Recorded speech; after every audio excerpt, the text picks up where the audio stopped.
Време и за темата на денот. Токму така, зборуваме за скопскиот земјотрес, 63 години практично измина од овој катастрофален настан. Од град во урнатини преку солидарноста на светот до создавање на македонската современна престолнина, приказната на Скопје е приказна за визија, обнова и архитектура. Како земјотресот го обликуваше денешниот облик, односно денешната слика на Скопје, утрово разговараме со архитектот господинот Огнен Марина. Добро утро и добро ни дојдовте. Добро утро, благодарам на поканата.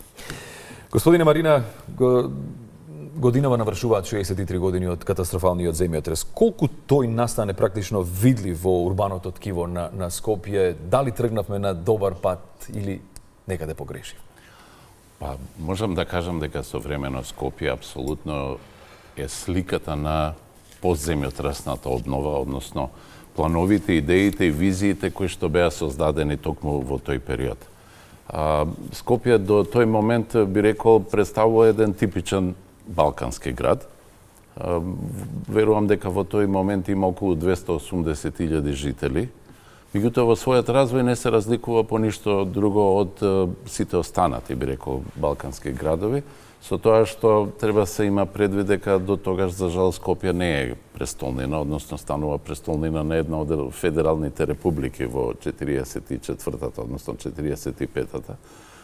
И тоа што всушност го одвојува Скопје во неговата урбана историја како урбан развој е всушност земјотресот, за жал, еден катастрофален настан, меѓутоа и поземјотресната обнова која што за прв пат го става Скопје и веројатно за долго време уште нема да имаме таква една позиција на мапата, на светската мапа на не само на архитектурата и урбанизмот, туку и на меѓународната солидарност. Всушност еден концепт кој што ќе стане формативен и во урбанизмот, меѓутоа и во идентитетот на градот. Како вие како архитекти оценувате обновата на Скопје по земјотресот? Па, можам да кажам дека во тој момент, како што веќе и напоменав, Скопје станува центар на светскиот урбанизам и на светската архитектура на еден, се разбира, специфичен начин, а тоа е всушност вклучувањето на Обединетите нации, кои што многу брзо, морам да кажам, веднаш после земјотресот, реагираат и овозможуваат не само онаа вообичаена помош која што иде во однос на постраданите, во однос на обезбедување на привремено сместување и така натаму, туку обезбедуваат и еден вид на помош која што во континуитет ќе го обликува и просторот, меѓутоа, например, и образованието на архитектите, па ја би рекол и развојот воопшто на градот во наредниот период. А тоа е така наречената техничка помош, која што ќе се состои, која што ќе биде исклучително комплексна и која што ќе представува исто денеска, како што современо се нарекува трансфер на знаење. Значи, голем број на млади архитекти ќе бидат, например, испратени во универзитетските центри низ светот, и тоа реномирани универзитетски центри, како што е Йейл, како што е Делфт, како што се центрите во Германија и така натаму. Понатака, огромен број, би рекол, на експерти, светски експерти, ќе пристигнат во Скопје. Во првите денови пристигнуваат од најразлични области. Во првите денови пристигнуваат околу 400 доктори и хирурзи, кои што помагаат фактички да се справи Скопје и жителите на Скопје со првите последици, односно со последиците од земјотресот. Меѓутоа, после тоа се создава еден систем во кој што се покануваат светски експерти, кои што ќе овозможат како што е создавањето на новиот урбанистички план, мастер планот за Скопје, така и она што е веројатно најпознато на гледачите, планот за обновата на центарот на градот, кој што е резултат на еден повикан конкурс. Господине Марина, морам да ве прашам, можеме ли да го наречеме Скопје метропола? Па, знаете што, прашањето што еден град го чини метропола, тоа е веројатно, јас би рекол, од една страна функционалноста на градот и квалитетот на живењето во него, кој што за секого може би има различни одредници, меѓутоа за мене тоа представува исто така. Ако погледнеме стандардите? Па и во однос на стандардите, јас би рекол и во однос на таа некаква поврзаност и всушност споделување на вредностите и идеите кои што ги има во светот, При што морам да кажам, не критички или да не се користа, не секогаш мора да се користа директно, затоа што секој град, како и секој човек, има свои специфичности, има свои проблеми, има свои предности, но и потенцијали кои што ние мора да ги согледаме и да се обидеме да ги развиваме на вистински начин. Што според вас изгуби Скопје во процесот на обновата, а од друга страна што доби? Па, знаете, овака, кој ќе ги погледнете и денеска, и од личните сведоштва, па се до тој сентиментот кој што постои, Скопје го изгуби идентитетот на мал град. Мал град во кој што сите се познаваат меѓу себе, што на некој начин е близко до менталитетот кој што ние го имаме. Ние сме мала држава, мал број на луѓе живеат тука, и кое што возможува, верувам, и одреден комфор на живење, кога така имате одредена сигурност затоа што ги познавате луѓето, иако за жал денеска тоа се манифестира на еден чуден начин во институциите и така натаму. Но можам да кажам дека Скопје апсолутно доби многу повеќе отколку што загуби. Најпрви, Скопје денеска е планиран град. Можеби скопјани не се свесни, но ние се уште ги уживаме предностите на планирањето кое што е воспоставено во 65-те и стандардите кои што ги имаме тоа. Како во однос на сообраќајот, така во однос на стандардите за сеизмичка градба, например.